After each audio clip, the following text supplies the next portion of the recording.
দর্শক, মনে আছে আপনাদের এই তো গত কয়েক মাস ধরে আমি যখন বারবার লজিক আর প্রমাণ সহ আপনাদের সামনে এসে বলতাম যে ইসরায়েল পুরো পৃথিবীতে সম্পূর্ণ একঘরে হয়ে গেছে, আমেরিকা আর ইসরায়েলের হানিমুন পিরিয়ড শেষ এবং ওদের ভিতরে চরম ফাটল ধরেছে, তখন একদল পশ্চিমা দালাল আর ইসরায়েল প্রেমী সুশীল আমাকে নিয়ে রীতিমতো হাসাহাসি করত। তারা বলতো, আরে ভাই, এসব আপনাদের মতো পশ্চিমা বিরোধী সাংবাদিকদের বানানো গাল গল্প। আমেরিকা আর ইসরায়েল তো আত্মার আত্মীয়, ওদের কেউ কোনোদিন আলাদা করতে পারবে না। কিন্তু আজ কি হলো? আজ আমি আপনাদের এমন একটা খবর শোনাতে এসেছি যেটা শোনার পর আপনাদের মুখে শত্রুকে হারানোর যে চরম তৃপ্তির হাসিটা ফুটবে, সেটা আমি এই স্ক্রিনের এপার থেকেই একদম স্পষ্টভাবে দেখতে পাচ্ছি। দর্শক, আজ একটু বুক টান করে একদম রিল্যাক্সড হয়ে বসে পড়ুন, কারণ আমরা যারা পশ্চিমাদের ভণ্ডামির বিরুদ্ধে এতদিন ধরে গলা ফাটিয়ে যে কথাগুলো বলে এসেছি, আজ খোদ আমেরিকার হোয়াইট হাউসের পোডিয়ামে দাঁড়িয়ে আমেরিকার ভাইস প্রেসিডেন্ট জেডি ভ্যান্স ঠিক সেই একই কথার প্রতিধ্বনি করেছেন।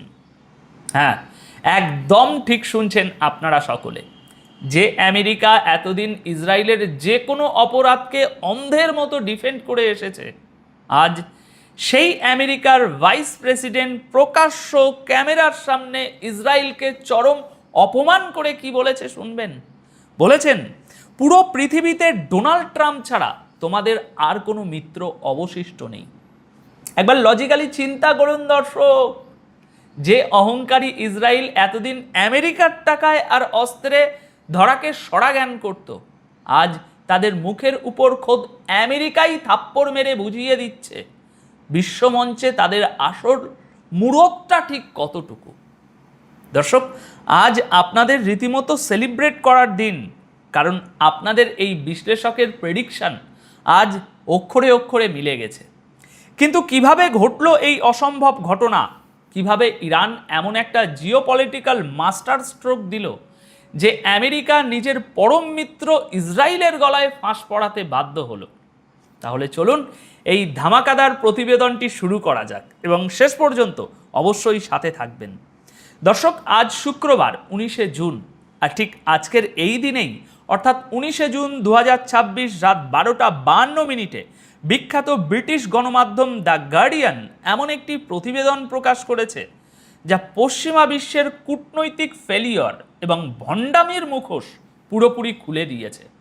খবরের শিরোনাম হলো, JD Vance tells Iran deal critics in Israel, Trump is your only ally left in the world. অর্থাৎ মার্কিন ভাইস প্রেসিডেন্ট জেডি ভ্যান্স ইসরায়েলের কড়া সমালোচকদের উদ্দেশ্যে বলেছেন, পুরো পৃথিবীতে এখন ডোনাল্ড ট্রাম্প ছাড়া ইসরায়েলের আর কোনো মিত্র অবশিষ্ট নেই। লজিক্যালি চিন্তা করুন দর্শক, একটা সময় পুরো ইউরোপ, আমেরিকা, ন্যাটো সবাই ইসরায়েলের পক্ষে একেবারে গলার রক ফুলিয়ে কথা বলতো। জাতিসংঘের যে কোনো মঞ্চে ইসরায়েলকে রক্ষা করার জন্য তারা ঢাল হয়ে দাঁড়াতো। আর আজ খোদ আমেরিকার ভাইস প্রেসিডেন্ট ইসরায়েলকে স্মরণ করিয়ে দিচ্ছেন যে তারা বিশ্বমঞ্চে কতটা একঘরে ও বন্ধুহীন হয়ে পড়েছে। এখানে একটা জিনিস মনোযোগ দিয়ে বুঝতে হবে, গত 4 মাস ধরে ইরান এবং ইসরায়েলের মধ্যে যে উত্তেজনা আর সরাসরি সংঘাত চলছে, তার পরিণতিতে আমেরিকা শেষ পর্যন্ত বাধ্য হয়ে ইরানের সাথে একটা যুদ্ধবিরতি চুক্তিতে এসেছে। হ্যাঁ, ঠিকই শুনেছেন, যে আমেরিকা সবসময় বড় গলায় বলতো তারা ইরানের মতো দেশের সাথে কোনো আপোষ করবে না, সেই আমেরিকাই এখন নিজেদের বৈশ্বিক স্বার্থ বাঁচাতে ইরানের শর্তে ডিল করেছে। আর এই ডিলটা ইসরায়েলের চরমপন্থী নেতাদের, বিশেষ করে বেঞ্জামিন নেতানিয়াহুর ক্যাবিনেটের একদমই হজম হচ্ছে না। কারণ এই চুক্তিতে ইরানের পারমাণবিক কর্মসূচি বা মিসাইল প্রোগ্রাম বন্ধ করার কোনো সুস্পষ্ট বাধ্যবাধকতা রাখা হয়নি। উল্টো লেবাননের বিরুদ্ধে ইসরায়েলের চলমান যুদ্ধকে সীমিত করার শর্ত দেয়া হয়েছে। দেখুন, আপনি যখন অন্যের টাকায় আর অস্ত্রে ছড়ি ঘোরান, তখন আপনার নিজস্ব কোনো ক্ষমতা বা স্বাধীনতা থাকে না। দ্য গার্ডিয়ানের আজ 19শে জুনের আর্টিকেলে স্পষ্ট বলা হয়েছে যে জেডি ভ্যান্স ইসরায়েলি ক্যাবিনেটের সদস্যদের রীতিমতো তুলোধনা করেছেন। ধীরে ধীরে শুনুন কি বলেছে। হোয়াইট হাউসের একটি নিউজ ব্রিফিংয়ে ভ্যান্সকে যখন জিজ্ঞাসা করা হলো যে একটি রিপোর্ট অনুযায়ী নেতানিয়াহু এই ডিল নিয়ে ব্যাপক ক্ষুব্ধ, তখন ভ্যান্স সরাসরি বলেছেন যে তিনি নেতানিয়াহুর কাছ থেকে এমন কিছু শোনেননি। তবে ইসরায়েলি ক্যাবিনেটের যেসব সদস্য এই চুক্তির এবং ব্যক্তিগতভাবে ট্রাম্পের সমালোচনা করছেন তাদের এক হাত নিয়েছেন তিনি, মানে ভ্যান্স তাদের আসল জায়গাটা দেখিয়ে দিয়েছেন। ভ্যান্স তাদের স্মরণ করিয়ে দিয়েছেন যে ইসরায়েলকে রক্ষা করার জন্য যে প্রতিরক্ষামূলক অস্ত্র ব্যবহার করা হয় তার 3 ভাগের 2 ভাগই আমেরিকার কারখানায় তৈরি, এবং ভালো করে শুনবেন, আমেরিকার সাধারণ জনগণের ট্যাক্সের টাকায় কেনা। দর্শক, এই কথাটা একটু গভীরভাবে বিশ্লেষণ করুন। আমেরিকা ইসরায়েলকে বছরে প্রায় $4 বিলিয়ন সামরিক সহায়তা দেয়। এখন এই দুই দেশের মধ্যে নতুন একটা সহায়তা চুক্তির আলোচনা চলছে, আর ঠিক এই সময়েই আমেরিকা ইসরায়েলকে পরিষ্কার মেসেজ দিচ্ছে যে আমাদের টাকায় কেনা অস্ত্র দিয়ে তোমরা আমাদেরই সিদ্ধান্তকে চ্যালেঞ্জ করতে পারো না। দ্য গার্ডিয়ানের এই রিপোর্ট অনুযায়ী ভ্যান্স খুব কড়া ভাষায় বলেছেন, ইসরায়েলের সমস্যা ডোনাল্ড ট্রাম্প নন। ইসরায়েলের যে কোনো মানুষের যদি মনে হয় তাদের সবচেয়ে বড় সমস্যা আমেরিকার প্রেসিডেন্ট, তবে তাদের উচিত ঘুম থেকে জেগে ওঠা এবং বাস্তব পরিস্থিতিটা উপলব্ধ করা। ভ্যান্সের ভাষায় যেটা বলেছে, wake up and smell the reality. এই কথাটার মানে কি? এর মানে হলো আমেরিকা ইসরায়েলকে বুঝিয়ে দিচ্ছে যে পশ্চিমা ঢাল ছাড়া মধ্যপ্রাচ্যে তাদের অস্তিত্ব টিকিয়ে রাখা প্রায় অসম্ভব। এখন আপনাদের মনে প্রশ্ন জাগতে পারে, হঠাৎ আমেরিকার এত সুমতি হলো কেন? তারা কেন ইসরায়েলের মতো অন্ধ মিত্রের আবদার বাদ দিয়ে ইরানের সাথে ডিল করতে গেল? এখানেই লুকিয়ে আছে নন ওয়েস্টার্ন দেশগুলোর আসল কৌশল। আমেরিকা আসলে শান্তিকামী কোনো দেশ নয়। তারা হঠাৎ করে মানবতার পূজারী হয়ে যায়নি। তারা দেখছে তাদের গ্লোবাল ইকোনমি এবং ডলারের ডমিনেন্স চরম হুমকির মুখে আজ। গার্ডিয়ানের এই আর্টিকেলেই উল্লেখ আছে যে গত 4 মাস ধরে ইরান এবং ইসরায়েলের মধ্যে সংঘাতের ফলে বিশ্ববাজার টালমাটাল হয়ে গেছে। বিশেষ করে ইরান যখন প্রতিশোধ হিসাবে হরমুজ প্রণালী বন্ধ করে দেওয়ার মতো কড়া পদক্ষেপ নিয়েছিল, তখন বিশ্ববাজারে তেলের সাপ্লাই চেন পুরোপুরি ভেঙে পড়ার উপক্রম হয়েছিল। আপনারা তো সকলেই জানেন, ইরান যখনই পশ্চিমাদের সাপ্লাই লাইনে হাত দিয়েছে তখনই আমেরিকার টনক নড়েছে। তারা বুঝতে পেরেছে যে এই মাল্টিপোলার ওয়ার্ল্ডে যেখানে রাশিয়া, চীন বা ইরানের মতো দেশগুলো আছে, তাদেরকে আর আগের মতো সামরিক ধমক দিয়ে বা অর্থনৈতিক স্যাংশন দিয়ে দমিয়ে রাখা যাবে না। ব্রিক্স দেশগুলোর উত্থান এবং মধ্যপ্রাচ্যের এই নতুন শক্তির সমীকরণ আমেরিকাকে বাধ্য করেছে নিজেদের কৌশল বদলাতে। তারা পরিষ্কার বুঝতে পেরেছে ইসরায়েলকে অন্ধ সমর্থন করতে গিয়ে তাদের নিজেদের ডুবন্ত অর্থনীতিকে সম্পূর্ণ ধ্বংসের মুখে ঠেলে দিতে তারা পারে না। তাই ট্রাম্প প্রশাসন বাধ্য হয়ে ইরানের সাথে ডিল করেছে এবং গ্লোবাল অয়েল সাপ্লাই ঠিক রাখতে মাথা নত করেছে। আর এই ডিলের পর ইসরায়েলের প্রতিক্রিয়া কি?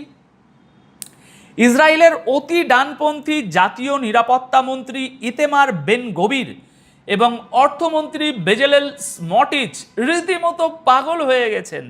তারা আমেরিকার এই ডিলকে কিছুতেই মেনে নিতে পারছেন না, কারণ তারা চেয়েছিল আমেরিকাকে ব্যবহার করে ইরানের পারমাণবিক স্থাপনাগুলো ধ্বংস করতে।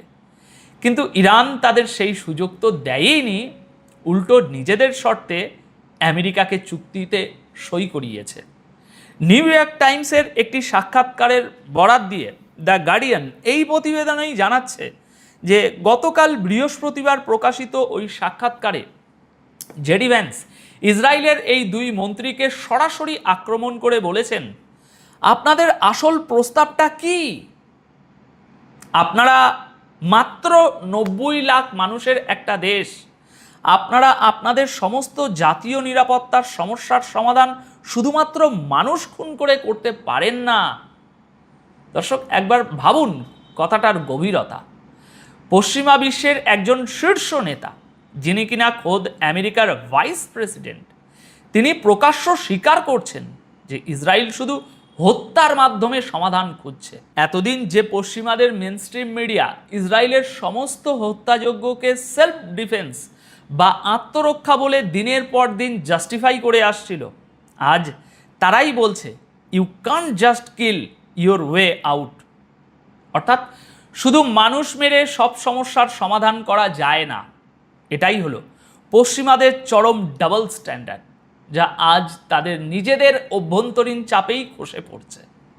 ভ্যান্স আরও বলেছেন যে ইসরায়েলের এই অতিরিক্ত প্রতিক্রিয়া তার কাছে অদ্ভুত লাগছে, কারণ আমেরিকার প্রতি ইসরায়েলের অবিশ্বাস তৈরি হয়েছে, অথচ আমেরিকার উচিত পুরো বিশ্বের বিশ্বাস অর্জন করা। কিন্তু দর্শক, ইসরায়েল কি এত সহজে দমে যাওয়ার পাত্র? তারা আমেরিকার এই ডিলকে বুড়ো আঙুল দেখানোর মরিয়া চেষ্টা করছে। দ্য গার্ডিয়ান জানাচ্ছে, গতকাল বৃহস্পতিবার ইসরায়েল একটি ম্যাপ প্রকাশ করেছে, যেখানে লেবাননের দক্ষিণ অঞ্চলে তাদের একটি সম্প্রসারিত সামরিক নিয়ন্ত্রণের পরিধি বা বাফার জোন দেখানো হয়েছে, এবং তারা এর বাইরেও হামলা চালানোর হুমকি দিয়েছে, যা সরাসরি আমেরিকা ইরান চুক্তির শর্তগুলোকে চ্যালেঞ্জ করছে। নেতানিয়াহু নিজে একটি পাবলিক ইভেন্টে গতকাল বলেছেন যে তারা আমেরিকার সাথে সম্পর্ককে সম্মান করেন ঠিকই, কিন্তু উত্তর সীমান্তের নাগরিকদের নিরাপত্তার জন্য লেবাননের দক্ষিণ অঞ্চল দখল করে তারা রাখবেন। এদিকে ইতেমার বেন গবির এক্সে জেডি ভ্যান্সের কথার কড়া জবাব দিয়েছেন।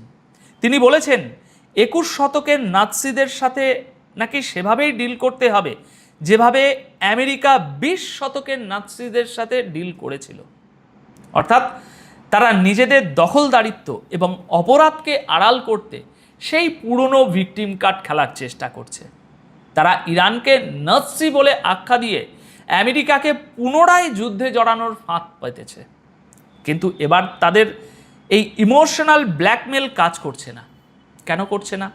কারণ স্বয়ং ডোনাল্ড ট্রাম্প গতকাল বৃহস্পতিবার জেডি ভ্যান্সের এই মন্তব্যের পর তার সোশ্যাল মিডিয়া পোস্ট করে মধ্যপ্রাচ্যের সবাইকে আলোচনার টেবিলে থাকার এবং শান্তি বজায় রাখার আহ্বান জানিয়েছেন।